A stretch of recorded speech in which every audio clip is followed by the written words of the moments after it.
बिस्मिल्लाहिर्रहमानिर्रहीम नहमदुहु व नुसल्ली अला रसूलिहिल करीम।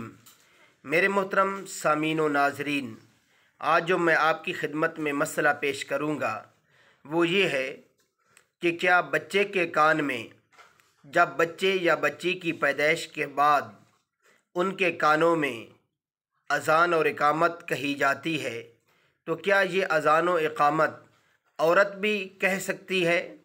तो ये मसला ज़हन में रखें कि जी बिल्कुल, औरत भी बच्चे के या बच्ची के कानों में अज़ान और इकामत कह सकती है, इसमें कोई हरज नहीं है। लेकिन अगर वहाँ कोई मर्द मौजूद है और उसे अज़ान और इकामत आती है और उसे इसका इल्म है तो फिर मर्द दे ये बेहतर है।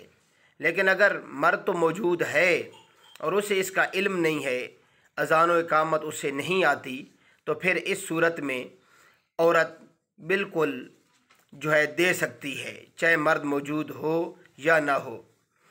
तो बच्चे के दाएं कान में अज़ान और बाएं कान में इकामत, ये कहना सुन्नत अमल है और इस अमल को औरत भी बजा ला सकती है, अदा कर सकती है। अल्लाह रब्बुल इज़्ज़त हमें मुकम्मल तौर पर शरीयत के इल्म से माला माल फरमाए और हमें शरीयत की एक एक बात को आगे तक पहुँचाने की तौफ़ीक़ अता फरमाए।